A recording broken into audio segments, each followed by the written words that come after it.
Ah, la rentrée. Une nouvelle année qui démarre. Chaque année, on espère quelque chose de nouveau, mais chaque fois, c'est le même résultat. Les mêmes têtes, les mêmes notes, les mêmes remarques. Naïvement, je me dis que cette année sera différente des autres, car je rechange de lycée encore une fois. Mais le constat est le même. Toujours et toujours. Je ne suis peut-être pas fait pour l'école.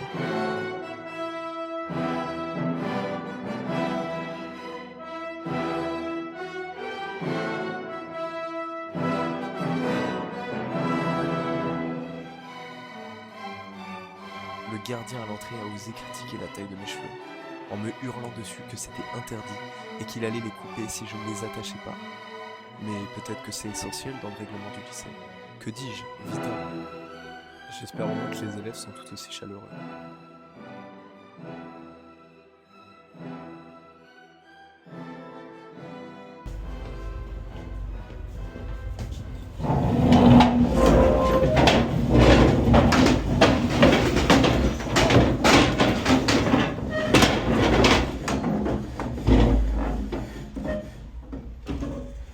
Bonjour à tous, en ce début d'année, nous allons commencer par une dictée.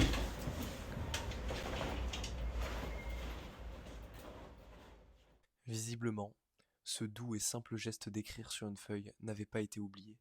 Au contraire, 3/4 de cette classe avait dû bien sagement s'être entraîné pour cet examen de dictée de la rentrée. Sauf moi. Personne ne m'en avait informé l'existence. Mécaniquement, sans faire attention aux autres, sans même chercher à comprendre l'utilité du geste, ils s'étaient rués sur cette feuille pour pouvoir sûrement y déverser toutes leurs émotions, ressentis, passions, en quelque sorte leur thérapie, ou plus simplement juste réécrire ce qu'ils entendaient de la bouche du professeur.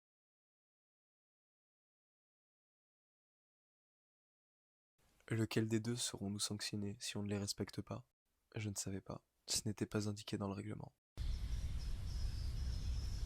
Vivre 3240 heures de notre année et 50 000 heures de notre vie dans un immense cube rempli d'individus appelés élèves et d'autres professeurs, dans le temple de la connaissance mais de l'inconscience de soi. Comment s'épanouir sans vraiment se connaître soi-même? L'école ne m'a pas donné cette réponse. Si ce n'est pas l'école qui me la donnera, je ne sais pas qui ça pourrait être.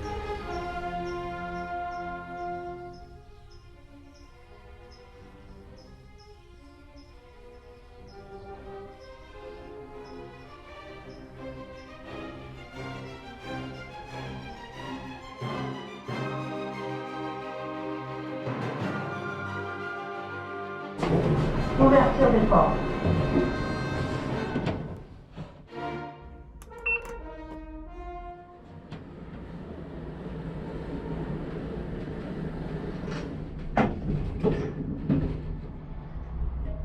Ça va, Tristan?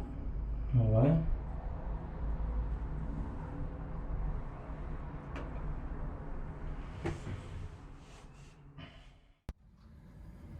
Bon bah, salut! Attends, Pauline. Ouais, c'était une balade le week-end prochain. Ça va être compliqué, désolé. Ah, Une prochaine fois? ouais, ça va. Et Tristan?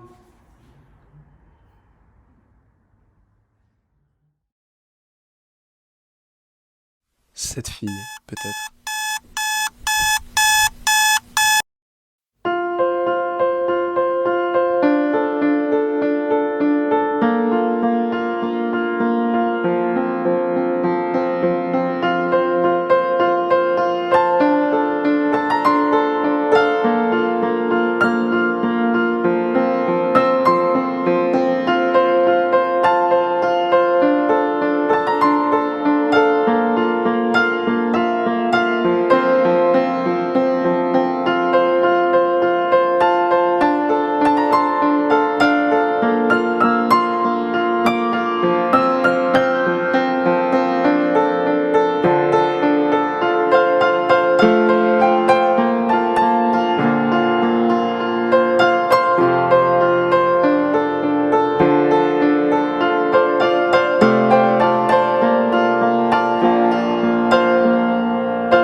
J'avais plus l'impression d'être à un interrogatoire après avoir commis plusieurs meurtres atroces que être chez une aide psychologique. Sa veste grise, son teint pâle et son expression de visage comminatoire et sinistre, tel son futur repas, je pensais que j'allais y passer. Comment vous sentez-vous? Sa voix me paraissait floue, comme un rêve ou une façon pour mon esprit de ne pas vouloir entendre les choses qui n'étaient pas bonnes pour moi. Mais cela n'a aucun sens, monsieur. Ce qui n'a pas de sens, c'est tout ça.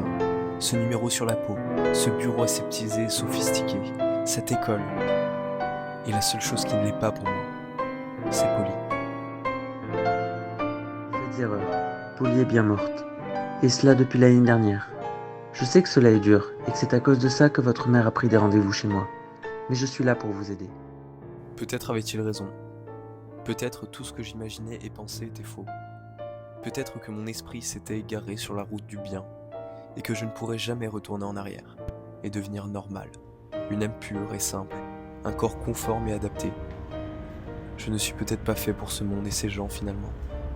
Peut-être que je suis né pour être seul et le rester. Tristan, c'est ça?